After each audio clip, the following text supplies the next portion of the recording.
Salut tout le monde, c'est Pavel et le projet Mind de Cash. Vous êtes sur la chaîne qui est consacrée aux investissements et au trading. Ce dimanche matin, nous allons parler de la diversification et de la répartition cible du portefeuille boursier. Comme d'habitude, je vais prendre mon portefeuille personnel, mon portefeuille réel, que vous connaissez très bien si vous suivez la chaîne Mind de Cash. Et si ce n'est pas encore le cas, je vous invite à cliquer la petite cloche pour être averti quand je publie des nouvelles vidéos et évidemment s'inscrire auparavant. Et pour me mettre des likes, parce que je vous rappelle que les likes pour moi c'est le plus important pour faire développer la chaîne, ça coûte rien. Donc si mes vidéos vous plaisent, n'oubliez pas de faire cette petite geste de gentillesse pour ceux qui veulent m'aider encore plus. Vous avez un lien PayPal, vous pouvez faire une petite donation où c'est pas le montant qui compte, c'est surtout le geste et ça me permet aussi de financer quelques outils que je vous présente tous les mois, même beaucoup de fois par mois, on va dire, pour aller au plus profond dans les analyses des entreprises. Donc voilà. Bon, dans cette vidéo, en fait, elle prétend être une des plus importantes sur la chaîne Mind de Cash parce que, quel que soit le projet que vous démarrez, l'investissement ou pas, le plus important dès le début, c'est de se fixer un objectif. Donc, quel que soit votre projet, même si c'est un projet qui n'a rien à voir avec l'argent, l'objectif, c'est le plus important. Parce que si vous n'avez pas d'objectif, vous ne savez pas où aller. Donc, quelle que soit l'action que vous faites, c'est presque une erreur parce qu'il n'y a pas d'objectif, donc vous ne savez pas où vous allez. Et pour la bourse, évidemment, ce n'est pas une exception du tout. Et donc, il faut se fixer des objectifs. Qu'est-ce que vous voulez faire avec votre patrimoine boursier? Certains veulent faire du trading, du day trading, de créer des revenus passifs, d'autres veulent préparer sa retraite. Bon, j'en sais rien, il y a tout un tas d'objectifs, mais en tout cas, vous allez tomber à un moment donné quel type de portefeuille vous voulez. Et moi, je vais vous donner moi comme exemple. En fait, moi, aujourd'hui, j'ai 38 ans et j'ai mes objectifs à moi, j'ai mes connaissances à moi, j'ai mes capacités à moi. Donc, j'ai mes contraintes personnelles. Vous avez les vôtres. Donc, vous allez certainement pas nécessairement faire exactement la même chose que moi, mais en tout cas, vous allez avoir un exemple d'une réflexion que vous pouvez appliquer à votre portefeuille boursier pour ne pas acheter tout n'importe quoi, pour avoir une certaine stratégie, une certaine approche dans la façon comment vous faites le stock picking. Qu'est-ce que vous achetez, qu'est-ce que vous n'achetez pas, quels sont les secteurs que vous privilégiez, quels sont les secteurs que vous ne privilégiez pas. Et donc tout cela, c'est à vous d'analyser. En fait, l'objectif, encore une fois, de mes vidéos, ce n'est pas que vous me copiez. L'objectif que vous compreniez la logique que j'ai derrière les investissements que je fais, les investissements que je présente ouvertement sur la chaîne. Et qui explique un certain succès de la chaîne Mind de Cash, que je suis très content, surtout dans l'année 2020. C'était une grande année pour la chaîne qui a beaucoup grandi. Donc j'adore maintenant de faire ces vidéos parce qu'il y en a beaucoup de questions, beaucoup de commentaires. Ça me fait énormément plaisir de parler avec vous.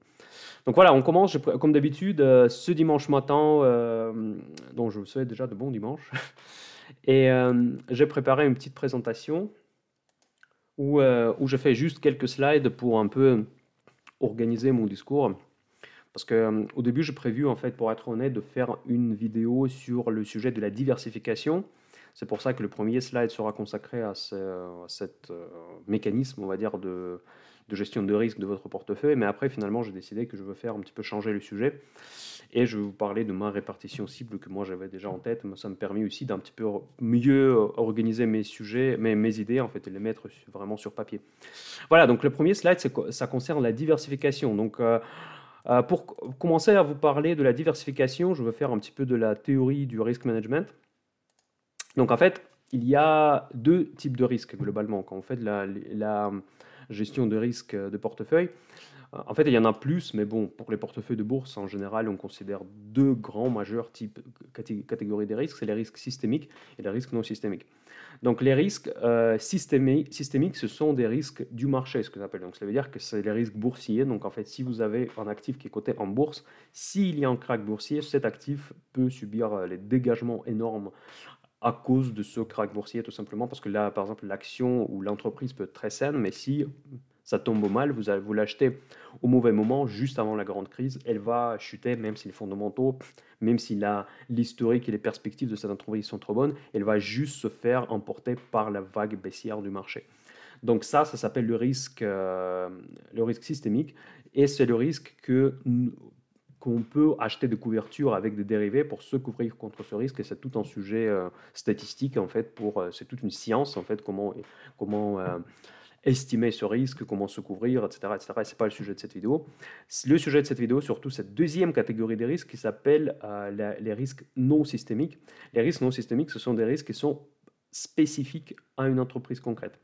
Donc, c'est-à-dire que, par exemple, les marchés peuvent aller dans leur rythme normal, mais en tout cas, vous pouvez avoir un problème sur une entreprise concrète, par exemple une fraude fiscale, par exemple une chute je sais pas, un événement majeur de production, une très mauvaise nouvelle qui est inattendue, par exemple une entreprise qui, je sais pas, qui opère sur les mines, par exemple, il peut avoir un incendie important, des choses comme ça. Tout ça, c'est des risques presque opérationnels, en fait, et c'est des risques auxquels vous vous exposez quand vous achetez une entreprise concrète. Si par exemple votre portefeuille, on va dire hypothèse, c'est une pure hypothèse, dans votre portefeuille il n'y a qu'une seule entreprise, dans ce cas-là vous prenez en plan dans la gueule, si je vous me permettez, ce risque opérationnel, parce que s'il y a une chose imprévue qui arrive avec cette entreprise que vous avez dans le portefeuille, donc du coup vous allez subir ce risque 100%.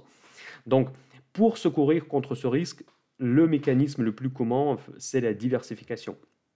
Diversification, c'est une approche extrêmement simple. Donc, en fait, vous devez tout simplement acheter, ne pas mettre tous les œufs dans le même panier et acheter plusieurs entreprises pour que vous ayez couvert. Parce qu'en fait, toutes ces entreprises ne vont pas avoir évidemment ces risques inattendus à une seule fois. Peut-être une ou deux auront, les autres vont au contraire faire des bonnes surprises, faire mieux que prévu, comme on dit. Et donc, du coup, vous avez quelque part, vous hedgez naturellement contre ce risque non systémique en faisant de la diversification.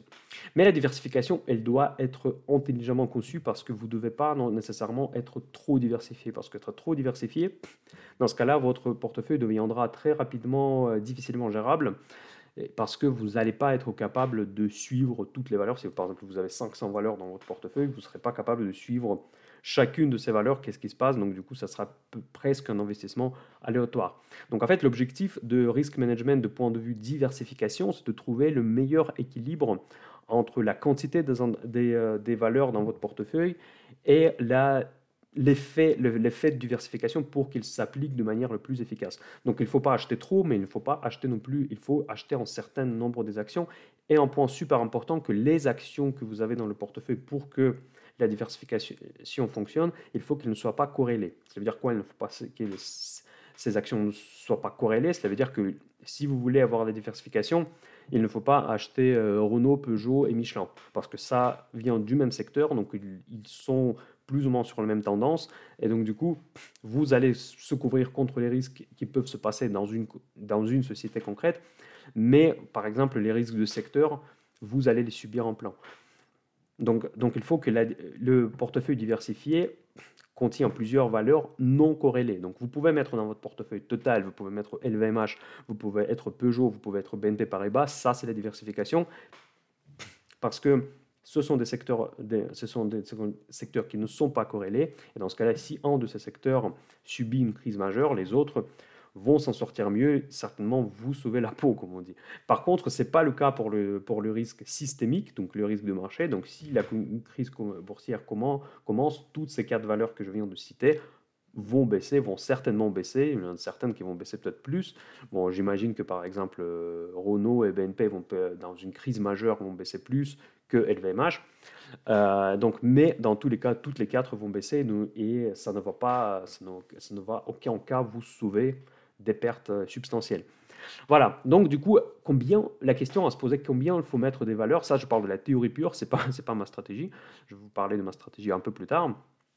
Quel est le nombre optimal des actions à avoir dans son portefeuille pour que cette diversification marche? Évidemment, dans tout ce que je vais vous dire, je suppose que les actions ne sont pas corrélées. Donc voilà, donc évidemment, ça je l'ai dit, donc dans toute la discussion d'après, je veux pas le préciser. Donc en fait, il y a ce qu'on appelle le mythe des 30 valeurs dans le portefeuille, qui est expliqué un peu sur le slide. Pour ceux qui m'écoutent et pas regardent, je vais lire en bout un extrait de texte d'un article que je trouvais. Donc en 1970, Lawrence Fisher et James Lowry ont publié quelques études sur la variabilité des rendements des investissements en actions ordinaires, publiées par le Journal of Business, sur la rédaction de la dispersion des rendements grâce au nombre d'actions dans un portefeuille. Ils ont constaté qu'un portefeuille de 32 actions créées au hasard, donc vous voyez, au hasard, pouvait réduire la distribution de 95%. par rapport à un portefeuille de l'ensemble de la bourse de New York. Cette étude est née la légende mythique selon laquelle 95% des bénéfices de la diversification sont capturés avec un portefeuille de 30 actions. Donc en fait, si vous regardez bien le graphique en bas, donc ça c'est bon, ceux qui ne font pas de la statistique, je vais expliquer en très grande ligne. En fait, une fois que vous voyez que sur ce graphique que si vous commencez à ajouter des actions dans votre portefeuille, immédiatement, vous commencez à bénéficier de le phénomène de diversification par la baisse de cette dispersion des rendements. Quand on parle de dispersion des rendements, on parle du baisse du risque, grosso modo, du risque des variations de votre portefeuille. Mais on voit aussi qu'une fois qu'on arrive à un niveau de 28 transactions, si vous achetez encore plus, ça ne vous baisse pas nécessairement beaucoup le risque global de votre portefeuille. Donc c'est ça l'idée en fait de cette phrase, parce qu'en fait il y a pas mal de statistiques, mais en gros ça se résume à une seule simple phrase que si vous achetez plus de 30 actions, en fait ça devient un petit peu excessif. Donc vous ne bénéficiez plus, vous n'améliorez pas tellement votre diversification, ou ne vous baissez pas tellement le risque de votre portefeuille au-delà de 30 actions dans votre portefeuille. Vous voyez, donc c'est un peu ça l'idée. Donc, et ça, c'est vraiment un petit peu une idée mythique qui est d'ailleurs pas mal critiquée. Je ne veux pas trop m'arrêter dessus parce qu'il y a beaucoup d'investisseurs, des grands investisseurs type Warren Buffett qui ont des phrases assez connues qui disent que genre, moi, j'aime pas la diversification. Warren Buffett, il dit que moi, j'aime bien mettre tous les œufs dans le même panier, mais par contre, je suis attentivement le panier. Ça, c'est la phrase de Warren Buffett. Je ne suis pas certain de le citer exactement, mais l'idée, c'est que lui, il n'est pas... En fait, ça ne lui dérange pas d'être pas diversifié, mais par contre, il aime bien avoir le contrôle sur son panier. Mais en fait, faites attention, en fait, quand vous écoutez, on avait parlé de ça avec Julien Flo, je me souviens, que quand vous écoutez des grands gérants, surtout Warren Buffett, n'oubliez pas que lui, c'est pas nous. C'est pas ni vous ni moi. Donc, Warren Buffett, quand il investit, en fait, il prend le contrôle sur les entreprises. Souvent, ses représentants sont des membres du board de ces entreprises. Donc, du coup, quand on dit que suivre attentivement le panier, c'est pas juste être tout le temps devant l'écran, regarder la bourse. Lui, il a le contrôle de l'intérieur sur ces entreprises. En fait, son capital est tellement énorme qu'il peut affecter les décisions du management, il peut affecter le fonctionnement de ces entreprises. Donc, du coup, ce que peut se permettre Warren Buffett, nous ne pouvons pas se permettre, en tout cas au stade où nous sommes aujourd'hui, peut-être avec nos efforts, comment on va arriver à ce niveau un jour. Mais en tout cas, je vous le souhaite. Mais en tout cas, il ne faut pas forcément se mesurer par rapport à lui. Il faut surtout comprendre ce que vous voulez faire, en tout cas à un autre niveau, dans 99,99999% des cas, nous avons besoin de cette diversification. Après, si vous voulez suivre cette règle de transaction ou pas, c'est votre choix. Moi, je ne la suis pas, vous allez le voir. Pourquoi en fait, le but de cette vidéo, c'est justement de vous expliquer ma vision de répartition cible de mon portefeuille. Pourquoi je veux faire comme ça, je vais vous expliquer tout cela sur les slides précédents. Voilà, en tout cas, c'est tout ce qui concerne la diversification. Donc, l'approche la plus simple, choisissez 30 actions qui ne sont pas corrélées. Ça, c'est le mot-clé, en fait. Mais il faut juste, au niveau de corrélation, ce n'est pas aussi évident. Parce qu'il y a des actions qui peuvent vous sembler ne pas corréler, mais elles sont corrélées. Donc, faites quand même attention à ça, parce que, bon, c'est quand même, il y a aujourd'hui, en plus, il y a des automates de trading, il y a pas mal de phénomènes un peu techniques qui peuvent affecter en chaîne, en fait, certains secteurs, certaines actions par exemple, vous voyez, par exemple, SpaceX, quand il y a des bonnes nouvelles sur SpaceX, c'est la Tesla qui monte. Donc, quel rapport on peut dire, ok? Donc, a priori, il n'y a pas de rapport, mais en tout cas, il y a une corrélation très forte entre les deux. Bon, il y a beaucoup de phénomènes un peu psychologiques comme ça, donc qui peuvent quand même nous embêter en fait quand on construit le portefeuille diversifié. Voilà, je passe en slide suivant. Voilà, globalement, je divise mon portefeuille en deux segments. Le premier est segment A et le segment B. Je vous dis dès le début que ça n'a rien à voir avec les catégories A et catégorie B et catégorie C des entreprises que j'évoque souvent dans mes vidéos. Donc, il y a des vidéos où j'explique ce que je sous-entends par les catégories des entreprises. Ici, j'utilise un autre terme exprès, segment et pas catégorie, pour vous dire que ça n'a rien à voir. En fait, il y a deux segments dans mon portefeuille. Et le premier, le segment A, il est consacré aux entreprises que je veux garder presque éternellement. Il y aura beaucoup des entreprises de la catégorie A, c'est normal, mais ce n'est pas lié directement avec cette catégorie. Ça regroupe tout simplement les lignes de mon portefeuille qui n'ont des entreprises qui ne sont pas cycliques, sur lesquelles j'ai très peu de crainte de baisse. En fait, c'est pas vraiment ça. En fait, c'est les entreprises qui peuvent baisser pendant des crises, pendant des événements majeurs. Mais en tout cas, les baisses sur ces entreprises, pour moi, c'est une opportunité d'achat et quasi tout le temps. Donc voilà, donc c'est des entreprises où il n'y a pas de phénomène des cycles. En fait, donc du coup, et le premier secteur qui va avoir le poids le plus important dans mon portefeuille, c'est le segment de healthcare. Donc ça, c'est la santé, c'est la pharma. Vous savez, en fait, si vous connaissez la chaîne Moyen de Cash, donc vous savez que j'adore investir dans les sociétés pharmaceutiques.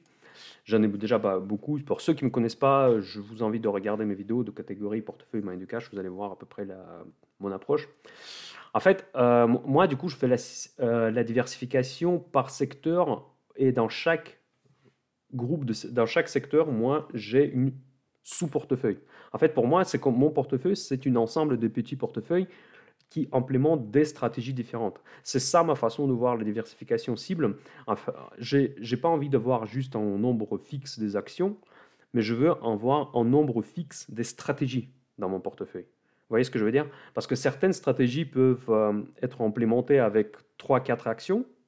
Donc typiquement des stratégies sur bon, je vais en parler, sur des sociétés qui possèdent des grands réseaux, des grands écosystèmes, parce qu'il n'y en a pas beaucoup. Par contre, il y a d'autres stratégies, typiquement les biotech, où je suis prêt d'acheter des dizaines et des dizaines de valeurs, voire des valeurs qui n'ont pas du tout de chiffre d'affaires. Et moi, j'espère que 2 ou 3 vont faire une histoire excellente. Et je me prépare que les autres vont soit faire rien du tout, soit faire faillite, etc. Donc ici, j'utilise une énorme diversification. Donc ça, c'est vraiment mon portefeuille, il est diversifié par stratégie. Il n'est pas diversifié par juste le nombre des actions, parce que pour moi, moi je vois le sens, en fait, je vois l'idée statistique, parce que dans mon travail au quotidien, en fait, je travaille beaucoup avec le risk management, et je vois à peu près je vois les explications statistiques pourquoi les gérants de fonds le font comme ça. Mais en tout cas, pour mon portefeuille personnel, moi, j'ai une autre approche parce que pour moi, j'ai envie d'avoir plusieurs stratégies. Voilà, donc la première stratégie, c'est le healthcare. Dans le healthcare, elle est assez simple. Donc il y a 2 sous-stratégies, si vous voulez. Donc j'espère que ça va pas être un peu trop complexe. La première stratégie dans les healthcare, ça sera les grandes pharma. Dans les grandes pharma, je vais acheter les entreprises comme Sanofi, comme Pfizer, comme Bristol Myers, comme Merck, comme en fait en gros les grandes Roche Holding, c'est ce que j'ai déjà dans mon portefeuille. Et ici je vais m'intéresser à l'historique des entreprises. En fait, je vais m'intéresser à ce qu'ils ont déjà fait, qu'ils ont déjà des produits dans le pipeline, en fait quelles sont leurs rentabilités. Je vais regarder beaucoup les ratios qui se basent sur les chiffres historiques, comme le PER d'ailleurs, que j'ai critiqué dans une des vidéos récentes. Il y en a, non, PER, c'est pas même dans ce contexte, ce n'est pas mon meilleur ratio. Parce qu'en fait, les ratios financiers, ils se divisent en 2 groupes. C'est les ratios qui se basent sur les données historiques et les ratios qui se basent sur les données futures. Donc pour ces entreprises de la Big Pharma, nous allons faire attention aux ratios, à la fois les ratios historiques, parce que c'est le passé de ces entreprises, c'est très important, mais aussi on va regarder les ratios futurs pour avoir une idée, est-ce qu'ils vont pouvoir maintenir leur croissance stable et pouvoir maintenir leur position, pas forcément dominante, mais leur position dans ce segment de la grande pharmacie. Voilà. Bon, pas pharmacie, mais la grande healthcare. Voilà, donc après, le deuxième sous-segment en fait, de cette ligne healthcare sera les biotech. Dans les biotech, j'en parle beaucoup sur la chaîne Moyen de Cash. Donc il y a encore une fois 2 sous-catégories. En fait, les catégories des grandes biotech comme Biogen, comme AstraZeneca, comme Gilead, et qui ont déjà des produits dans le pipeline. Et il y a des biotech qui sont pas nécessairement de start-up, il y a celles qui sont dans le mode start-up, mais il y a celles aussi qui ont déjà 1 ou 2 produits, mais qui ont beaucoup de potentiel dans le pipeline, qui passent une des phases de validation pour tout un tas de produits. Voilà, donc ça, c'est 2 stratégies différentes. En fait, les grandes biotech, le principe d'investissement il est assez similaire aux grands pharma, mais sauf que certainement mon exposition sera moins importante sur ce type d'investissement. Mais pour les petites biotech, là par contre, c'est une large diversification que je vais privilégier parce que je ne sais pas quelles sont les actions des petites biotech qui vont vraiment faire la une à l'avenir. Et moi, je vais être exposé pour ne pas rater le train qui part. Un exemple très typique que j'ai actuellement dans le portefeuille, c'est CRISPR. En fait, là, on en parle beaucoup dans les commentaires pour mes vidéos. Et ça, c'est une ligne qui m'a fait déjà, avec la clôture de vendredi, il m'a fait 115%. Donc déjà, c'est le premier X dans mon portefeuille, comme je dis d'habitude. Donc ça veut dire que je fais plus de 100%. Donc ça, c'est typiquement une des biotech qui a énormément de potentiel, qui a déjà un produit, mais par contre, bon, là, visiblement, elle est en train de s'exploser. Et il y en a beaucoup, mais par contre, le problème, c'est que nous ne savons pas quelles seront les prochaines biogènes, qui seront les prochaines grandes biotech, en fait. Parce qu'en fait, on ne peut pas vraiment le savoir sans voir l'information interne, sans pouvoir objectivement estimer tous les risques qui sont derrière, tous les risques de leur projet, parce que nous ne sommes pas des professionnels. Mais même si vous êtes dans le secteur de la médecine, dans la biotechnologie, vous ne serez jamais capable de connaître les réalités du business, en fait, des potentiels de chacune des entreprises sans être au management board de ces entreprises. Voilà, donc après, il y a certains indicateurs qu'on peut évoluer pour se donner plus de chances, en fait, à arriver à trouver des entreprises au bon potentiel avec le risque et minimiser le risque. Mais ça, voilà, donc ça, c'est ça les ratios que nous allons regarder, c'est des ratios ici, en fait, pratiquement le seul ratio que nous allons suivre, c'est les chiffres d'affaires. C'est la croissance de chiffre d'affaires parce que ça représente la croissance des ventes de leurs médicaments. Donc, c'est s'ils ont déjà quelque chose à vendre. Parce que certaines biotech, ils ont zéro chiffre d'affaires. C'est purement un projet en une des phases, mais qui n'est pas encore commercialisé. Et ce n'est pas une raison de ne pas y investir. Ce n'est pas une raison de ne pas y être présent. Parce que quand ils vont commencer à commercialiser un produit, ça peut être déjà trop tard parce que l'action peut déjà s'exploser. Donc, du coup, on est obligé d'avoir une palette large des petites portions de ces entreprises dans le portefeuille et pour avoir la chance d'avoir une ou deux qui vont s'exploser à un moment donné. Et c'est pour ça, en fait, c'est une très bon exemple pourquoi moi je trouve que la diversification classique avec juste 30 valeurs, pour moi, ça ne fait pas beaucoup de sens. Parce que tout simplement, avec 30 valeurs, vous allez trouver quoi? Vous allez investir certainement dans une plus grosse, mais une plus grosse ne va pas vous faire 10 fois la mise. Tandis que par exemple CRISPR, ça, potentiellement, il peut faire encore beaucoup, beaucoup, beaucoup, il peut vivre l'histoire boursière excellente. Ça peut être que le début. Ou bien ça peut aussi se casser la figure, et voilà. Tout est possible. Donc ici, la diversification très large est justifiée. Donc 30 lignes, pour moi, ce n'est pas du tout la limite. Je ne vois pas pourquoi je dois m'ajuster à cette norme qui est purement statistique. Voilà, pour ne pas faire cette vidéo trop longue, je vais tout de suite passer à d'autres segments, on va dire. Donc la prochaine ligne, en fait, qui a le même poids que le healthcare, pour moi, ça serait la technologie. Donc ça, c'est pas surprenant non plus pour ceux qui me connaissent. Ici, je vais vraiment regarder le potentiel des entreprises parce que je ne vais pas m'intéresser au PER, je ne vais pas m'intéresser à book value, des choses un peu classiques. Parce que ce que je regarde, c'est vraiment le futur. Sur quel secteur elles sont positionnées, quel est le volume de marché potentiel pour ce secteur. Parce que nous vivons vraiment, je trouve que nous vivons une période très intéressante. C'est une transformation de l'époque industrielle qui a déjà pris un petit peu le temps. On est déjà dans une ère d'information, ça c'est clair. Mais maintenant, on passe vraiment j'ai l'impression qu'on passe dans un modèle complètement différent de l'économie, qui est le modèle qui sera basé sur l'intelligence artificielle, notamment sur les systèmes comme Internet of Things, donc sur des systèmes embarqués, donc avec l'automobile autonome et tout ce genre de technologies qui sont en train de s'émerger. Et nous sommes obligés en tant qu'investisseurs d'y être positionnés. Je sais que certaines valorisations peuvent paraître excessives. Donc ici, je ne parle pas de Tesla, mais, parce que ça, c'est un cas à part. Mais certaines valorisations dans ces secteurs peuvent être très chères. Donc vous allez facilement voir les PER à 100, 200 et voire plus.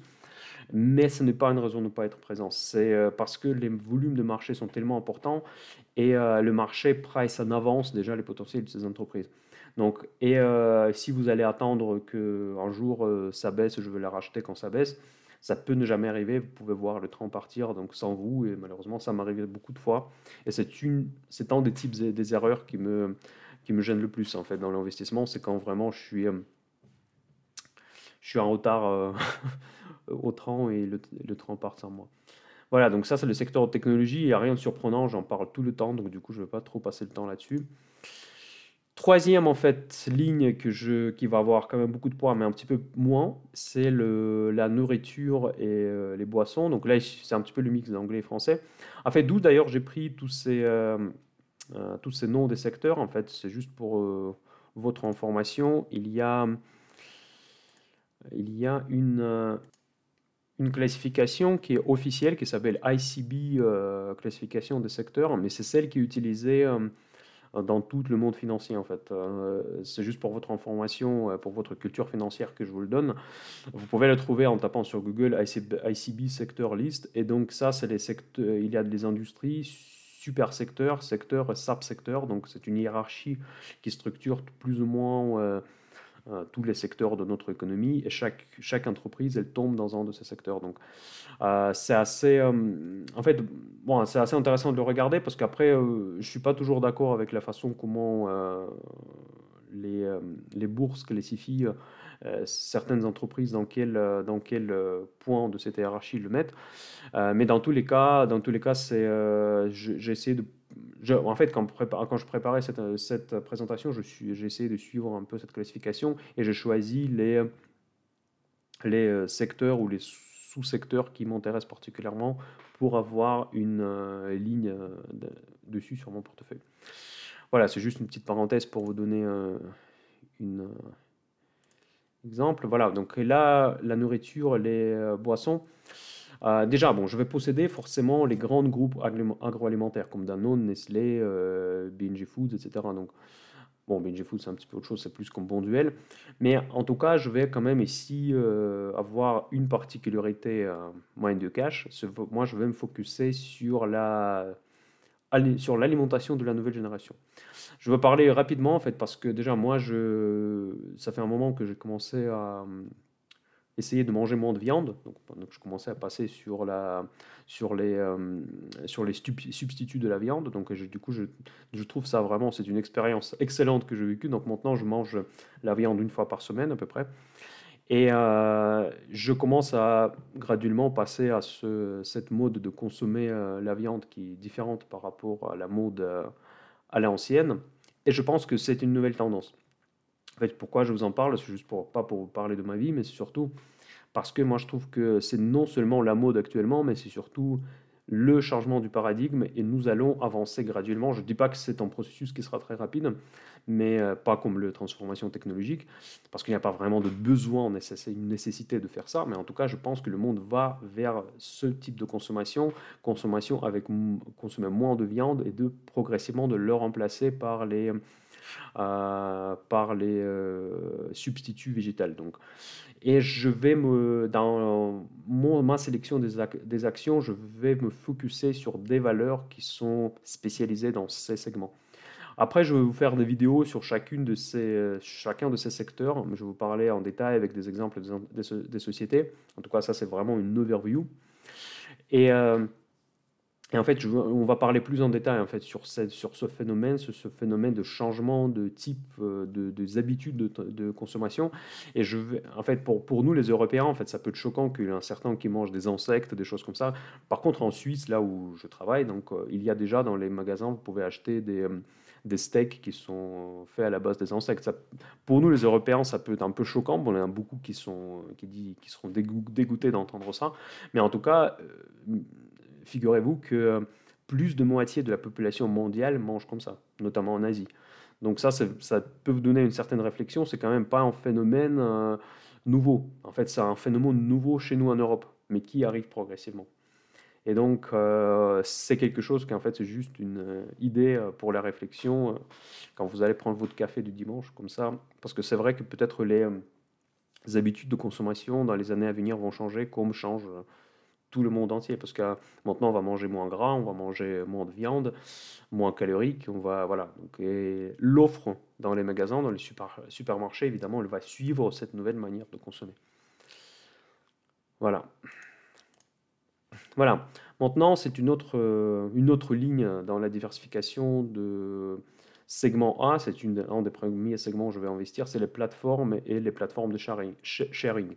Plateforme, en fait, ce que je veux dire, c'est ici, en fait, je vais du mal à trouver un nom qui représente le mieux la stratégie d'investissement. En fait, je vais investir dans des sociétés qui possèdent leur propre écosystème.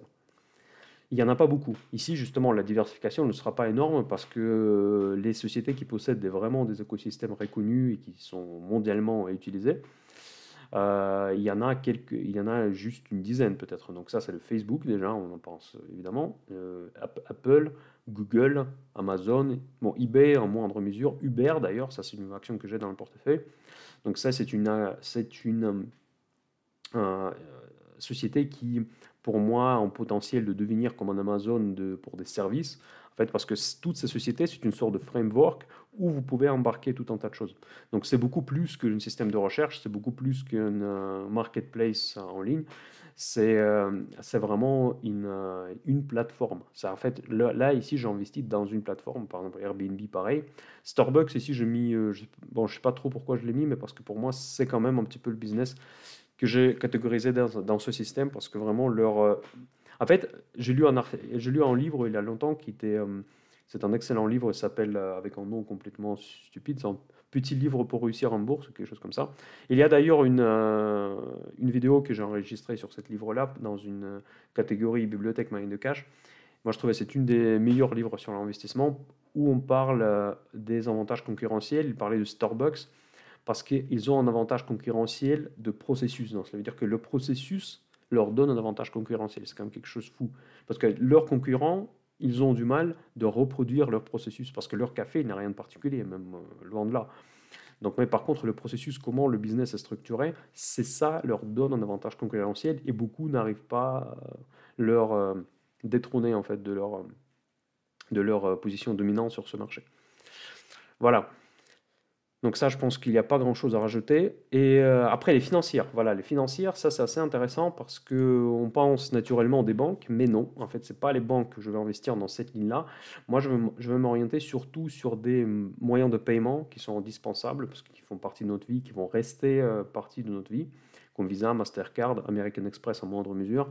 Les fintech, parce qu'il n'y en a pas beaucoup qui sont cotés. Maintenant, c'est PayPal que je connais. Il y aura certainement des IPO pour les banques de nouvelle génération, typiquement N26, Revolut. Il y en a pas mal de fintech qui se montent en Estonie notamment. Donc, j'imagine qu'il y aura d'autres IPO qui seront intéressants dans ce secteur. Et un autre segment, ça sera les asset managers, typiquement BlackRock, parce que les asset managers, ils ont par définition des avantages concurrentiels très importants. Les banques, oui, je vais prendre des banques, mais pour moi, des banques, ça va plus rentrer dans la catégorie cyclique que vous allez voir sur le slide précédent et sur le segment B, du coup. Parce que moi, je n'aurai pas des banques que je vais détenir dans le portefeuille de manière quasi permanente. Donc, parce que pour moi, les banques, c'est très cyclique et ça dépend beaucoup de la conjoncture actuelle, là où on se trouve au niveau de cycle. Voilà. Après, la ligne suivante de ce segment A, ça sera le luxe. En fait, le luxe, bon, il n'y a pas grand-chose à rajouter. Vous voyez parfaitement de quoi je parle. C'est les sociétés souvent françaises d'ailleurs, parce que la France, c'est le grand leader du luxe mondial. Donc, ça sera LVMH, ça sera Kering, ça sera Hermès, ça sera Christian Dior, ça sera les Anglais Burberry, Tiffany, des choses comme ça. Donc, ici, encore une fois, c'est des avantages concurrentiels qui m'intéressent. C'est la rentabilité qui sont stables dans le temps. Le dividende, elles versent le dividende en général, donc c'est les entreprises qui vont m'intéresser forcément à détenir à très long terme comme une petite part de portefeuille dans le segment A, dont les valeurs qui ne sont pas cycliques pour moi et que je suis prêt à détenir quasi en permanence sans faire des rotations importantes. Donc en fait, sur le segment A, il faut bien comprendre que c'est les actions où je ne vais pas forcément faire beaucoup de rotations. C'est la partie, vraiment le fondement de mon portefeuille qui ne va pas bouger énormément. Voilà. Ensuite, défense aérospace. Voilà. Ça, c'est le segment que j'ai déjà, il y a un côté éthique parce que moi, j'étais en train de... je doutais en fait si je vais par exemple si les sociétés militaires, les producteurs militaires, est-ce que je vais y investir ou pas? Bon, pour moi, bon, Je suis encore un petit peu hésitant par rapport à ce sujet, parce que je l'ai déjà évoqué dans une des précédentes vidéos. Mais en tout cas, ça vaut la peine de rester dans ce segment A. J'hésitais de le mettre dans ce segment A ou pas. En tout cas, les entreprises comme Lockheed Martin, comme General Dynamics, c'est des sociétés qui sont très stables, avec des flux financiers très stables, avec des dividendes souvent confortables. Donc, et c'est vraiment des secteurs défensifs. Après, aerospace, pourquoi je l'ai mis? Évidemment, il y a deux grands acteurs, c'est Airbus et Boeing. C'est beaucoup plus cyclique, mais par contre, ici, mon avis, il est assez différent, on va dire, au marché, on va dire, classique. C'est cyclique, mais il faut essayer de les acheter au bon prix. En fait, par exemple, Airbus, je vais prendre un exemple d'Airbus, pour moi, à très long terme, il n'est pas tellement cyclique. En fait, il y a parfois de la volatilité sur des différentes commandes, sur différents retards des livraisons d'avions. Bon, crise Covid, c'était massacré. Mais en tout cas, à long terme, forcément, on aura besoin. Mais le problème de ce secteur, c'est que leurs clients sont pauvres. Donc en fait, leurs clients, c'est des airlines, et les airlines, c'est des entreprises qui ont beaucoup de problèmes, ils ont structurellement des problèmes. Donc ils n'ont pas des marges, et du coup, leurs clients, en étant en cash faible, mais par contre, c'est un secteur indispensable. Donc les airlines, pour moi, ils vont être subventionnés. Donc évidemment, nous aurons besoin des avions. Nous allons peut-être se déplacer un peu moins qu'avant pour des raisons écologiques, des choses comme ça. Je ne sais pas comment ça va évoluer dans cette partie-là, mais en tout cas, on aura besoin des avions, et ces entreprises vont prospérer à long terme, selon moi. Mais en tout cas, effectivement, ils sont sensibles à différents news flows, et parfois il y a des opportunités, les fenêtres de tir qui s'ouvrent. Il faut essayer d'acheter ces entreprises au bon prix. C'est surtout ça. Tandis que les autres entreprises des catégories que vous venez juste de voir, c'est même si vous vous trompez, si vous achetez trop cher, c'est pas un très gros problème. Il faudra juste attendre un peu plus pour que votre investissement se rentabilise. Tandis que pour les Airbus, si vous avez acheté à très mauvais prix au plus haut, vous risquez d'attendre très longtemps, effectivement. Donc, mais bon, mais il y a des opportunités qui se présentent assez régulièrement. Voilà. Maintenant, je pense au segment B. Donc voilà, segment B, c'est quoi? C'est les entreprises où j'aurai des rotations à faire. Donc ça, c'est une partie de portefeuille qui sera beaucoup plus dynamique, que je vais acheter, vendre. Il y a parfois, bon, c'est pas les spéculations, encore une fois, c'est pas le trading que je vais faire dedans. Je vais faire de l'investissement pour plusieurs mois, plusieurs années, voire, mais ça sera pas le fondement de portefeuille. Je ne vais pas m'attendre à générer des profits réguliers, des dividendes, etc. sur ces segments-là. Donc ce segment sera un peu plus spéculatif que le segment B, mais ça va rester quand même d'investissement long terme. Première ligne, c'est Basic Materials, c'est notamment notre cher Air Liquide qui entre dedans, donc ça c'est vraiment le bon père de famille. Je veux posséder cette entreprise dans mon portefeuille, je n'ai pas encore, mais une fois que le prix se présente, je vais le faire. En tout cas, Basic Materials, je ne vais pas trop chercher à comprendre, je vais purement simplement suivre les cours de ces actions. S'il y a une opportunité qui se présente, je vais rentrer dedans, et je vais le garder jusqu'à certains niveaux. Donc ici, la gestion de cette ligne-là, cette petite stratégie, elle sera toute bête. En fait, je vais faire du buy the dip, ce qu'on appelle. Donc du coup, quand ça baisse, je l'achète, et quand c'est trop haut, je la revends. Voilà, donc ce sera un peu ça, aussi bête que ça. Donc il n'y a pas grand-chose à dire, parce que ces entreprises, quoi qu'il arrive, on en aura besoin. On en aura besoin plus ou moins, mais on aura besoin, donc forcément. Et ces entreprises, ce qui est bien, c'est qu'ils versent souvent des dividendes stables, pas forcément excessifs, mais des différents qui sont bien couverts par le résultat et par le cash flow. Donc, c'est des entreprises qui sont généralement relativement saines. Donc, il faut les avoir dans le portefeuille, même si ce n'est pas vraiment le secteur qui me fait rêver. Voilà, maintenant on arrive au secteur cyclique. Vous voyez que quand même un terme de pourcentage quand même assez important, mais c'est le pourcentage qui est pour moi le maximum jusqu'à où je peux aller pour ces entreprises. Ici, il y a de la construction, ici il y a des banques, il y a des automobiles, de tout un tas de types d'automobiles classiques, je veux dire, pas de Tesla et de NIO. C'est genre le Renault, Toyota, Michelin, après Goodyear, des choses comme ça. Donc ici, on peut avoir, bon, peut-être pas les hôtels, mais en tout cas, voilà, ces entreprises qui dépendent des cycles, en fait. Ça, on va parler rapidement de la théorie des cycles. Vous savez qu'il y a des cycles qui sont généralement 10 ans, mais là, on a dépassé largement le cycle de 10 ans. Donc, et certains économistes émettent des alertes, parce que ça y est, le cycle devrait se renverser, mais à cause grâce aux banques centrales, on n'a pas vu leur retournement du cycle. On pensait que la crise Covid allait le déclencher, mais visiblement, ce n'était pas le cas. Moi aussi, je le pensais, je me suis trompé. Mais, euh, mais en tout cas, voilà, donc il y a une théorie du cycle que tous les 10 ans, l'économie doit changer vers le tel sens ou tel sens. Donc les cycles Kondratiev, ça s'appelle aussi. C'est mon compatriote qui était à l'origine de cette théorie. Donc, voilà, donc moi je crois au cycle, mais le problème c'est que les cycles c'est en fait presque. Mais le problème c'est qu'on ne sait pas quand est-ce que le cycle va s'inverser. Donc c'est ça le plus gros problème. Donc c'est le timing, comment timer les cycles, personne n'a jamais réussi. Mais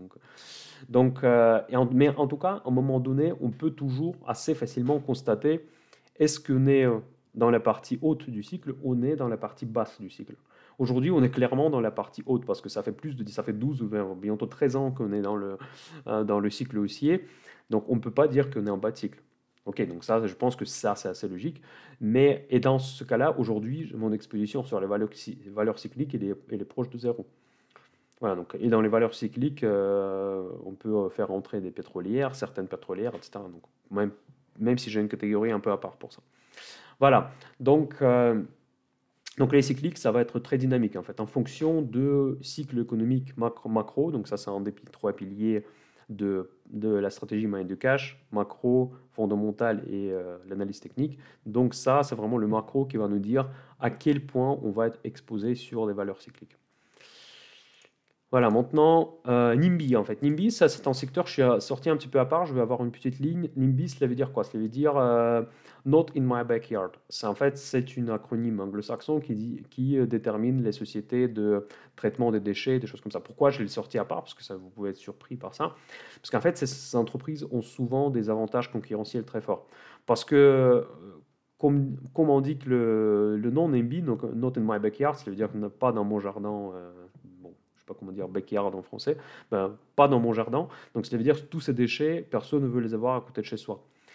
Et par contre, les endroits où on peut stocker ces déchets, ça donne souvent des avantages concurrentiels qui ont les droits d'accès à ces points-là, les points de stockage de ces déchets. Et donc, paradoxalement, paradoxalement, c'est pas paradoxalement, c'est normal que ces entreprises, comme type Veolia, comme type Suez, bon, il y en a aussi évidemment dans tout le monde entier, je vais vous donner 2 exemples français, ils ont des avantages concurrentiels très souvent et il faut avoir ces lignes-là parce que c'est souvent des entreprises qui versent des dividendes généreux, c'est très bien pour les dividendes, et c'est des entreprises qui sont assez défensives en même temps. En fait, j'aime pas trop les entreprises qui versent des gros dividendes parce qu'en général, c'est un signe de manque de potentiel parce qu'ils essaient de retenir les investisseurs en les gavant en dividendes. Mais en tout cas, ici, c'est des dividendes sains qui sont parfois très élevés. Donc voilà, c'est un secteur que moi, j'aimerais bien avoir dans le portefeuille au moins de temps en temps. Voilà. Ensuite, les jeux vidéo, parce que ça, c'était pas un secteur, parce que moi, je suis pas un gamer, mais en tout cas, ça, c'est un secteur que moi, je trouve assez défensif, avec une croissance intéressante. Mais par contre, le problème ici, c'est la concurrence, parce que la concurrence dans ce secteur, elle est énorme. Et ici, la stratégie la plus évidente, et c'est de détenir de tous les acteurs majeurs, tout simplement. En fait, juste d'acheter tous les acteurs majeurs de ce segment, comme Electronic Arts, comme Activision Blizzard, comme Ubisoft, voilà, donc ces entreprises-là. Et avoir ce portefeuille stable, exposition stable sur ce secteur entièrement. Pourquoi pas une ETF? Par exemple, ici, je me vois bien investir dans une ETF qui achète à la fois tout ce secteur. Pourquoi pas? Bon, la prochaine ligne, ça sera les utilities, en fait, les collectivités locales en français. Je ne sais pas pourquoi c'est traduit comme ça, mais bon, en tout cas, bon, vous voyez de quoi je parle. C'est les sociétés qui fournissent le gaz, l'électricité, c'est comme GDF Suez, comme EDF, comme Centrica, comme National Grid en Angleterre. En fait, il y a un marché concurrentiel aux États-Unis, mais ici, il faut bien comprendre 2 choses. Qu'il y a, comme pour le pétrole d'ailleurs, c'est la même chose, c'est le même principe. Il y a des sociétés qui fonctionnent soit upstream, soit middle stream, soit downstream. Donc, upstream, cela veut dire c'est celles qui sont proche à l'extraction. Donc ça peut être n'importe quelle ressource. Donc si je parle de pétrole, ça va être une extraction de pétrole. Donc c'est ceux qui font du drilling, en fait, vraiment de recherche géologique.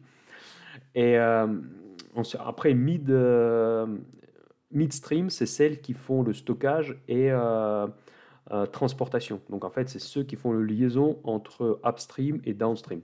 Et downstream, ce sont des sociétés qui font la distribution et qui les distribuent d'après les clients, d'après les clients finaux. Et ça, c'est très important parce qu'en fait, ces entreprises, selon dans quel stream up, middle ou down ils se trouvent, ils n'ont pas les mêmes profils de risque. Donc, et moi, je suis plus intéressé par des sociétés qui sont mid et upstream parce que les sociétés qui distribuent directement le gaz et l'électricité aux clients finaux sont très, très régulées. C'est presque l'investissement politique parce que la politique, les prix de l'énergie, c'est une question politique. Donc vous les entendez parler souvent pendant les élections. Et les prix énergétiques étant très régulés, ça a un impact direct sur la rentabilité de ces entreprises des utilities. Donc moi, ce qui m'intéresse, c'est surtout midstream, parce que midstream, ils sont indispensables et souvent leurs marges sont assez importantes. Upstream, à voir, parce que upstream, ça dépend quel secteur c'est. Est-ce qu'il y a du perspective? Est-ce qu'il y a des alternatives d'énergie? Donc après, ils peuvent avoir de plus ou moins du mal à évoluer, quoi. Voilà, donc il faut vraiment faire attention dans quel niveau, quel stream vous êtes, vous allez investir. Moi, je vais investir plutôt up et midstream.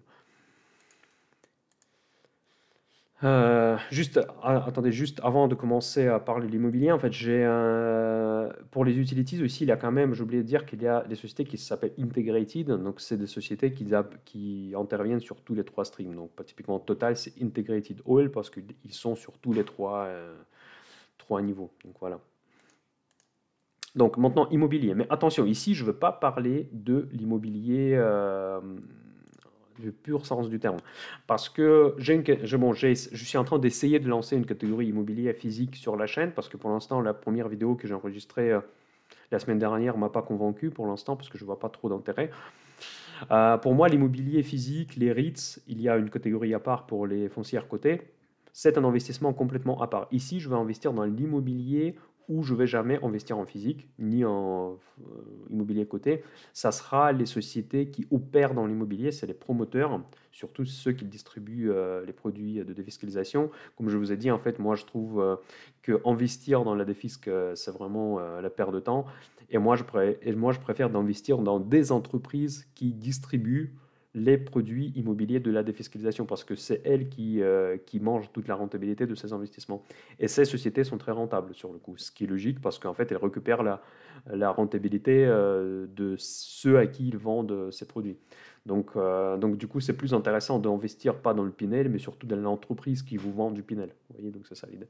Et donc ça, cet investissement, cette couche immobilière, en fait, c'est pour ça qu'elle représente que 2%, parce que c'est pas vraiment, je parle pas de l'immobilier, d'investissement dans les appartes, etc. Parce que cette part dans c'est une autre partie pour moi, c'est pas la bourse, donc du coup, je n'en parle pas aujourd'hui. Donc ça, vous décidez vous-même si vous voulez s'exposer ou pas, mais moi, je suis exposé, donc, c'est presque ma première compétence, si vous voulez. Mais ici, ça sera l'immobilier, vraiment les promoteurs, les sociétés de construction, les opérateurs de maisons de retraite, les villages de tourisme et des REITs, des foncières cotées spécialisées. Parce que les foncières cotées spécialisées qui font des tours de téléphonique, la location de tours de téléphonique, qui font des data centers, certaines qui font des locations de centres médicaux, c'est quelque chose dans quoi je ne vais pas investir moi-même en direct. Donc voilà, c'est des entreprises qui ont une entité commerciale, si vous voulez. Ce n'est pas juste la location des murs, c'est vraiment, il y a une notion commerciale derrière. Donc voilà, c'est ça. Mais c'est très proche à l'immobilier. Voilà, c'est juste pour vous situer par rapport à... J'ai dû peut-être renommer le nom de secteur pour ne pas avoir une confusion, mais ce n'est pas l'investissement immobilier en pur sens du terme. Et la dernière ligne, c'est du tourisme en fait. C'est quand même celle qui fait fait couler beaucoup d'encre ces derniers temps avec le Covid.